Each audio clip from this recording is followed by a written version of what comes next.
Welcome back to Chopping It Up with Lil Ron. This is your boy Lil Ron. Today I have a guest, as a very important guest that I actually been trying to get on the show for a while. I call her Miss B. Some people call her the Boss Lady. I want you guys to welcome the Boss Lady to Chopping It Up with Lil Ron. How you doing, Boss Lady? I'm doing pretty good, Ron.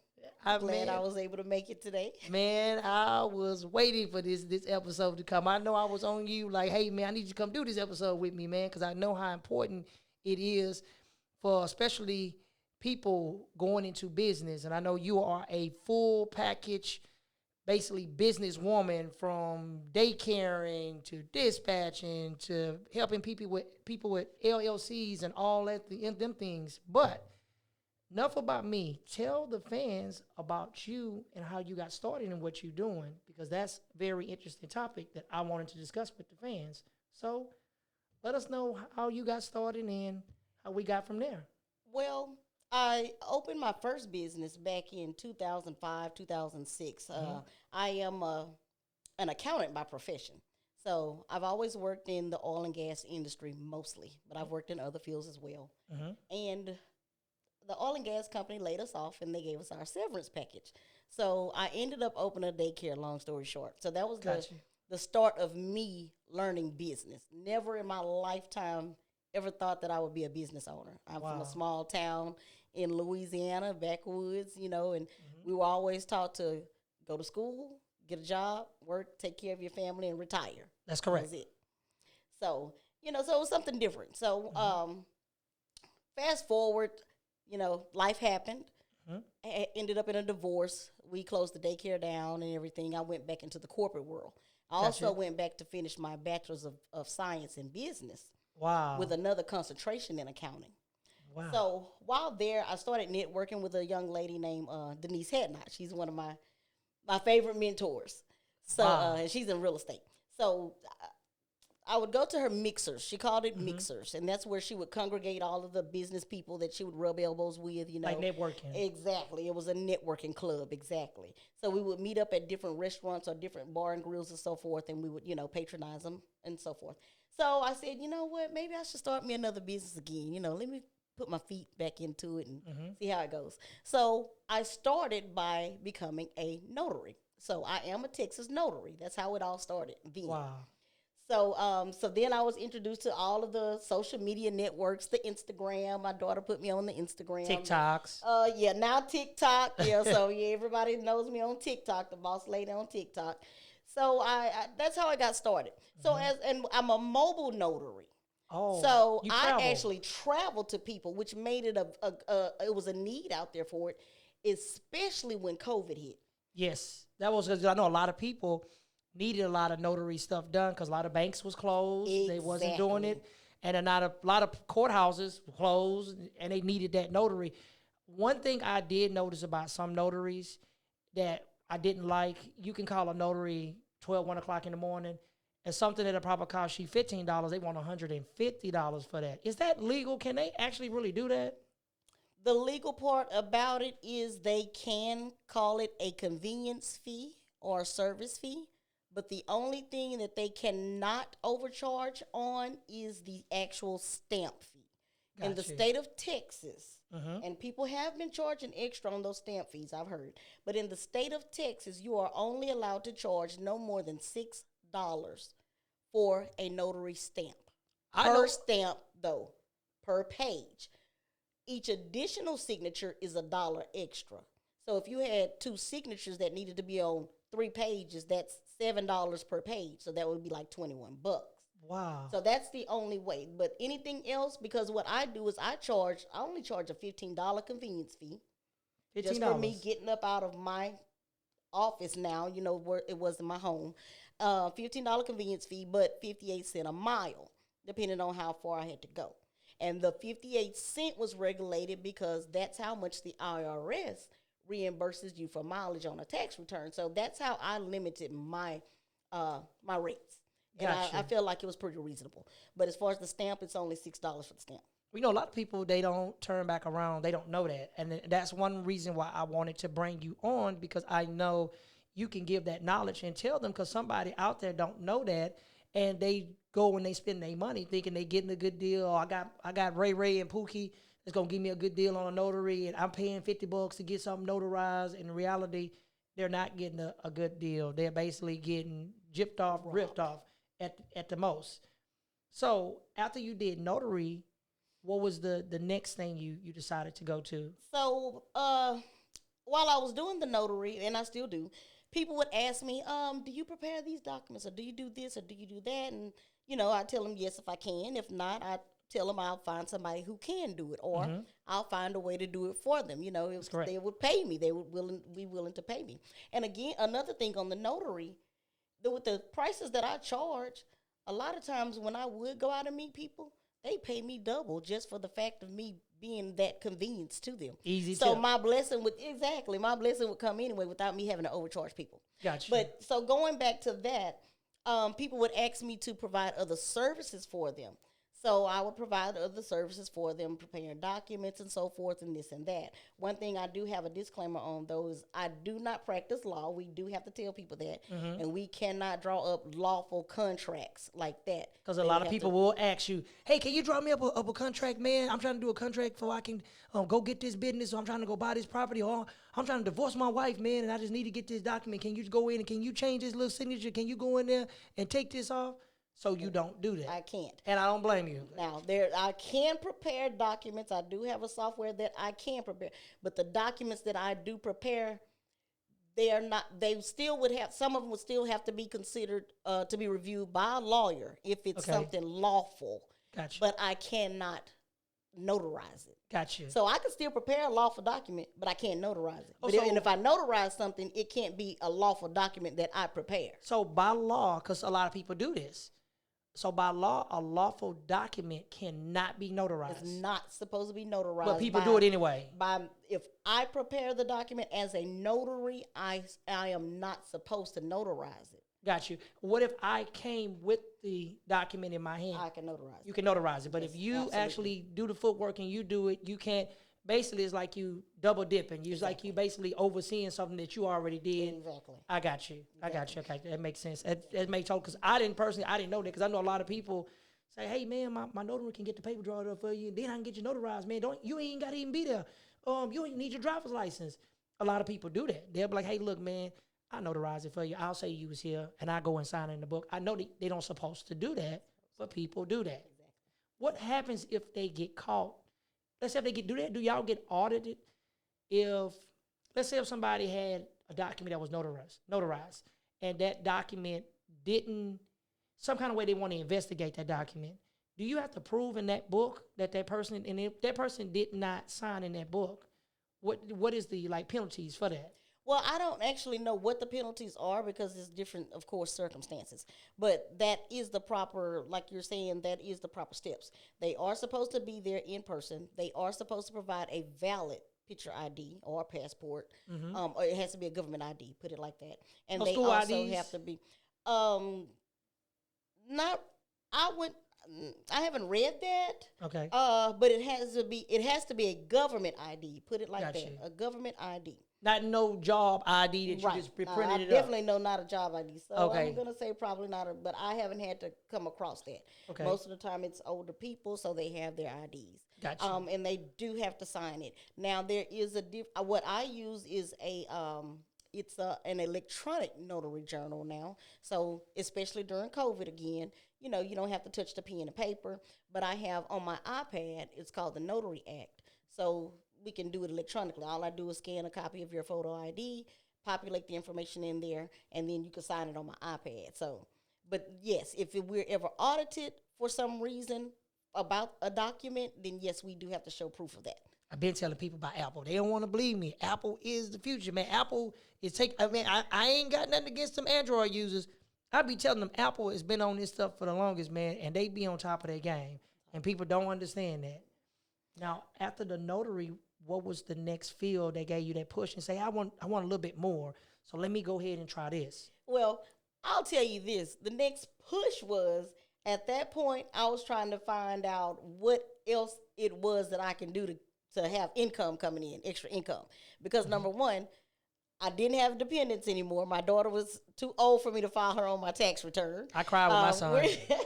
I was not married anymore, so I didn't have that extra income. So I basically was starting again from the ground up. And it was that drive of not being in that situation that I was in after my divorce, because to me it was a horrible feeling for me. So to fast forward, that drive of me coming up with trying to figure out ways to come up with other income. And as I put that out there into the universe, and I would make, a lot of people make vision boards. I don't actually do a vision board, but it's similar to a vision board. The lady Denise and I, we're accountability partners. And what we did is we came up with a thing called the playbook. Gotcha. So every year we get together, like now it's the last quarter, we may touch bases with each other and be like, hey, BP, hey, BP, it's time to get our, our 2022 playbook together. So we physically write everything in there that we want to manifest for that year. So as I got into the notary, she would start sending me information about being a loan signing agent. So then I paid this lady to teach me how to be a loan signing agent. So it just started jumping up from there. You are, hold on, wait. I want to make sure I get this correct. And that went over my head. A loan signing agent? Yes. For those of people that don't know what a loan signing agent is, can you explain to them what that is?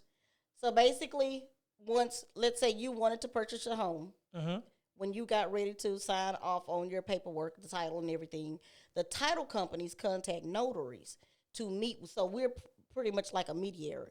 So we would meet with you, or I would meet with you at a location, and you would sign your documents, and I'd have to notarize some of the documents, but I'd have to be there to witness, because that's all a notary does, is witness that you are who you say you are. We don't have to read over your documents. We don't have to. That's know your what's in responsibility. that's your responsibility.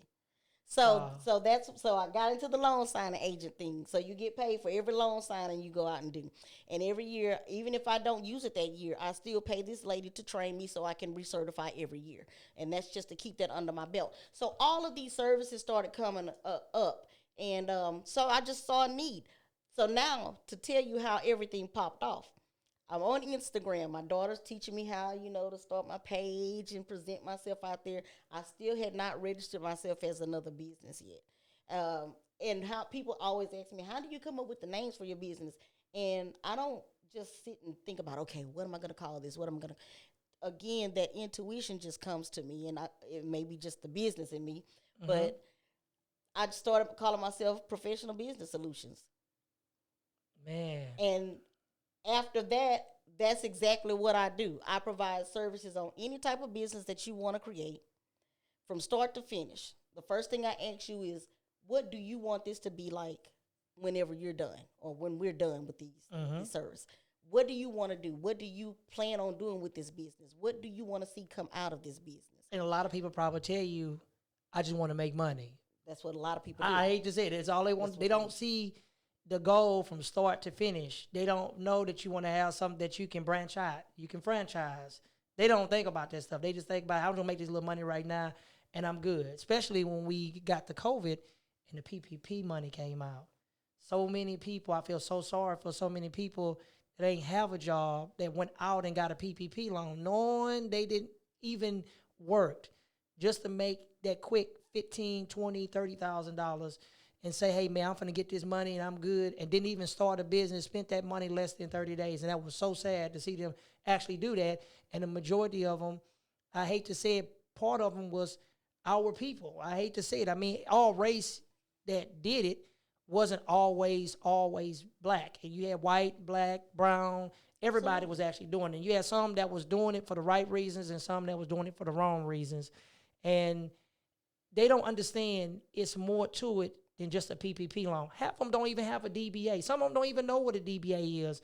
Some of them don't even know what an LLC is. It's sad to say, but that's just how it is, man. They don't know what that is. You have people that you deal with that ask you, like, hey, what is the LLC? All the time.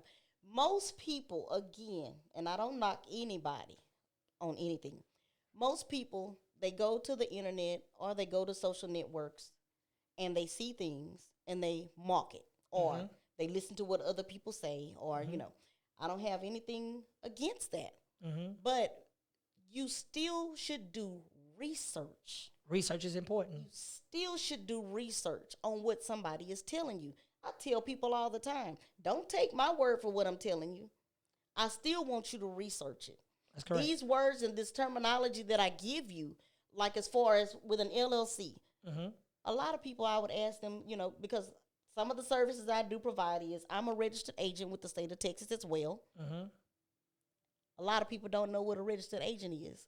Right. And they filed an LLC. So I asked them, well, who filed your LLC if you don't know what a registered agent is?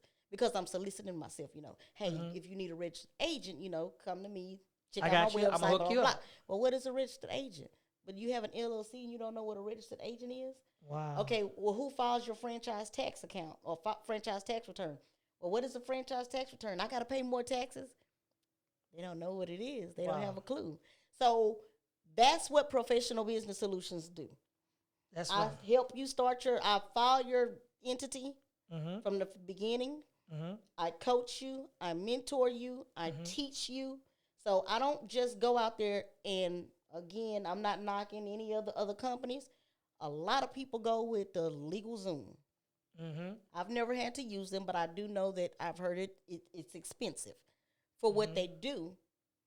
They don't give you any client support. They give you what they want you to have, not what you need to have. Because once I finish filing your LLC, I give all of my clients continued client support. Any one of them can tell you they can call me any time of the day. If I'm busy, I'll text them, hey, let me give you a call. Because I still work a 9 to 5.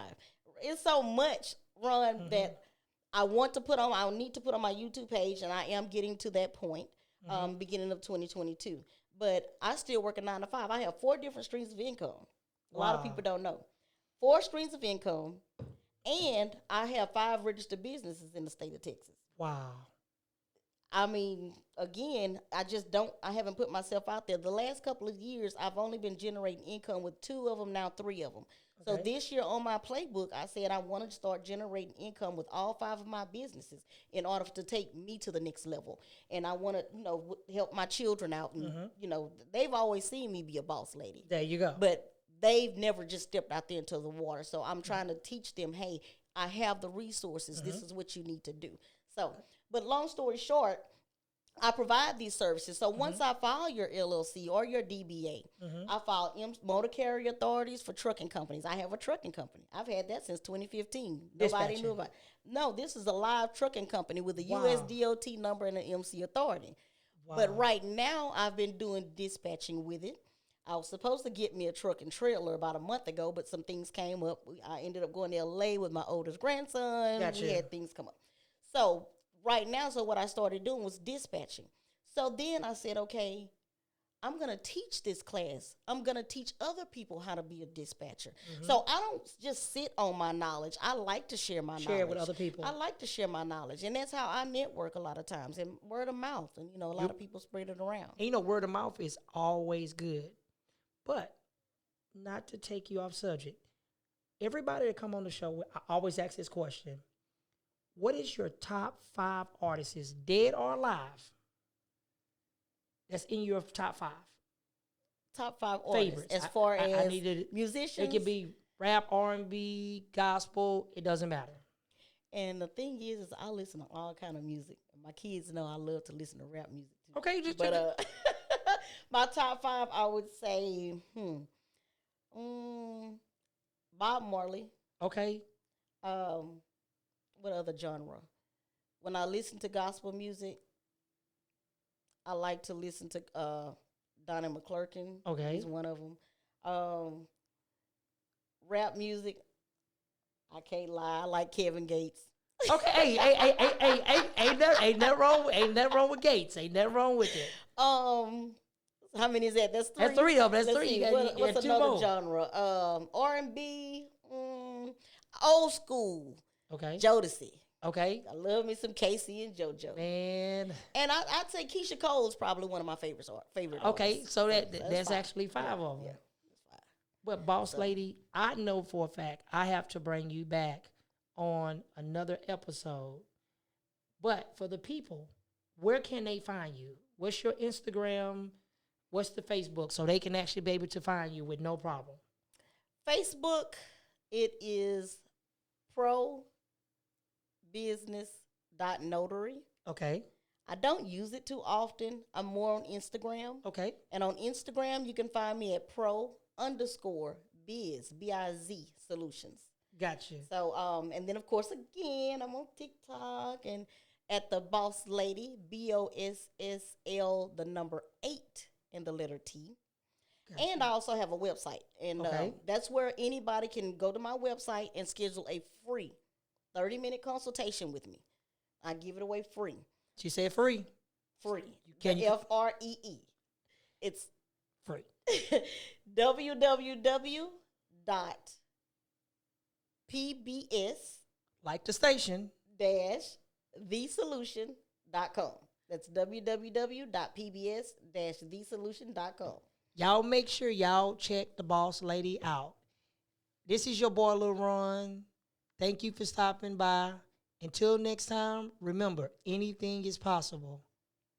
Peace. We out.